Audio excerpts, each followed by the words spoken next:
Ciao a tutti drivers, oggi ho 10 minuti per parlarvi delle prime impressioni di Project Cars 2. Partiamo subito perché qua non ci piace perdere tempo e non ci piacciono le cazzate. Partiamo dai contro. La prima critica che mi sento di fare a Project Cars è ovviamente la fisica. Tranquilli, non si parla della fisica del primo Project Cars, quindi niente manovre allucinanti, niente cazzate che non possono esistere nel mondo.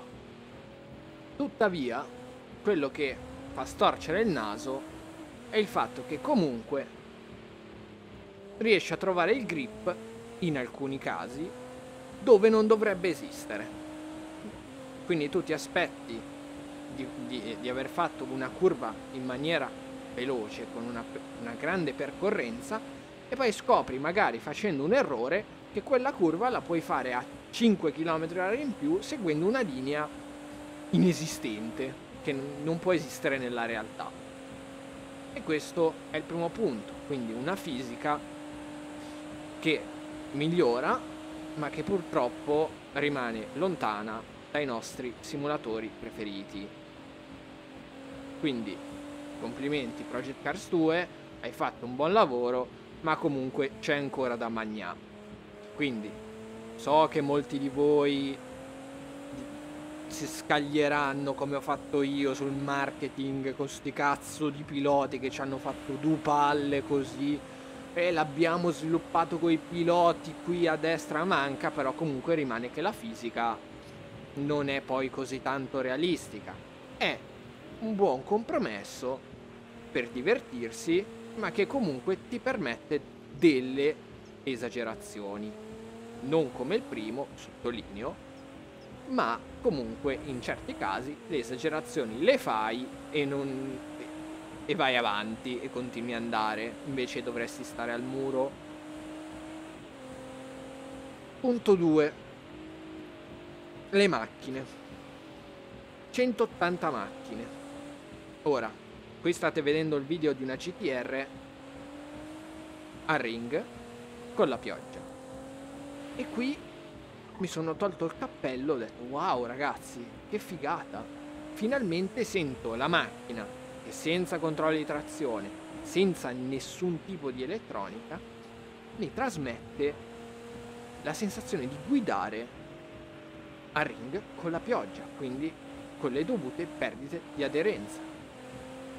Sì, e questo sarebbe un pro, se non fosse che le macchine da corsa, quelle 5 o 6 che ho provato, si comportavano come dei treni. Un binario.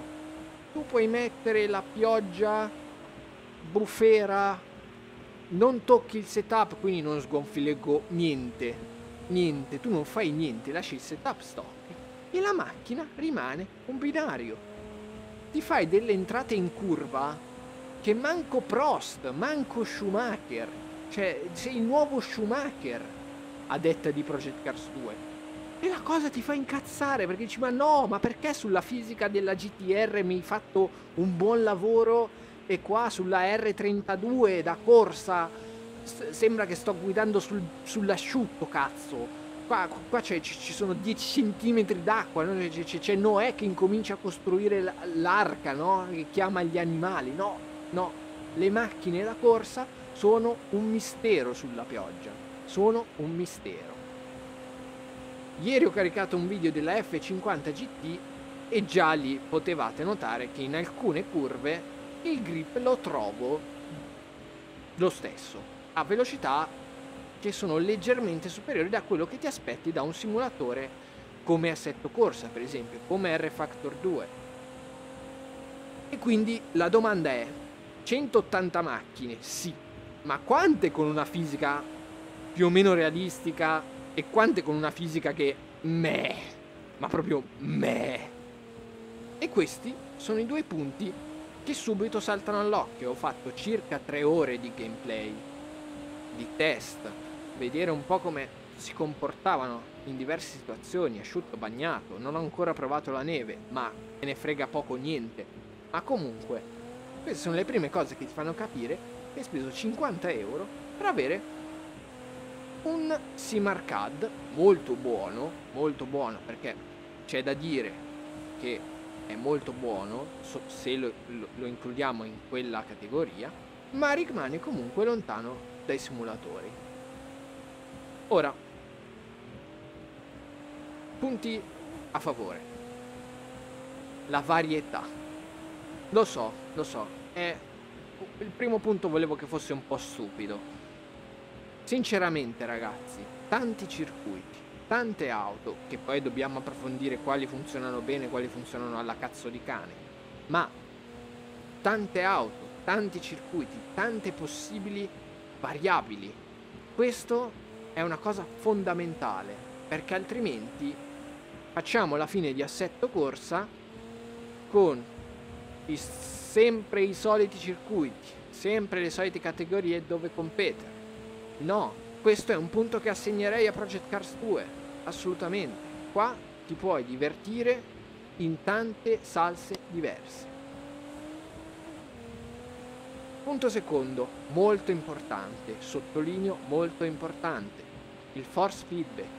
Vi ricordate il primo Project Cars che sembrava di stare su qualcosa che si muove su 4 ruote? Può essere un carrello della spesa al trattore. Non capivi un cazzo di quello che succedeva all'interno del gioco. Dovevi guardare per capire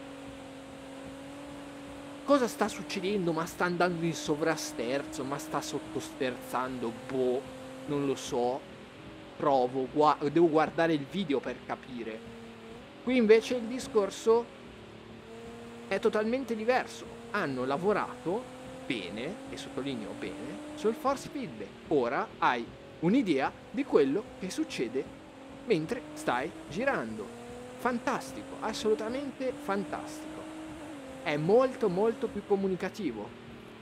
E abbinato al fatto che io utilizzo Oculus, vi assicuro che mi sono sentito a mio agio.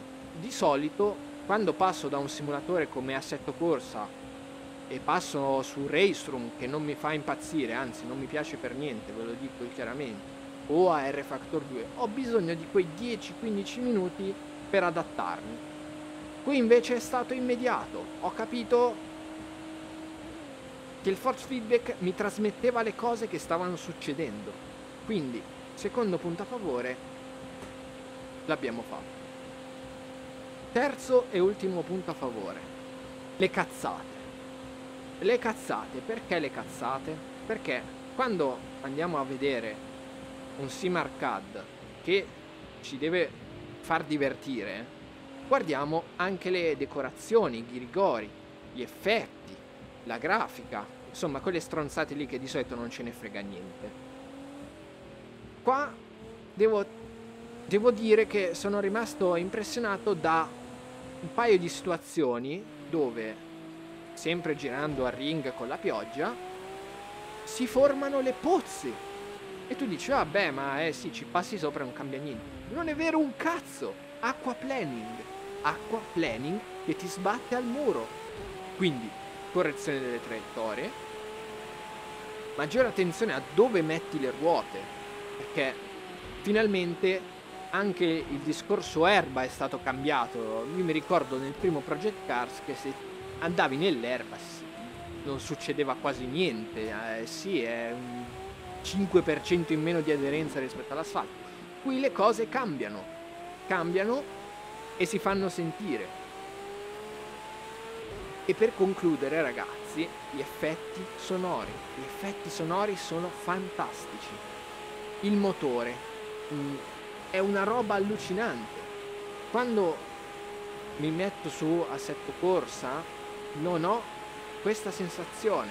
R Factor 2 invece riesce molto di più a dar valore all'effetto sonoro, al motore, alle cambiate.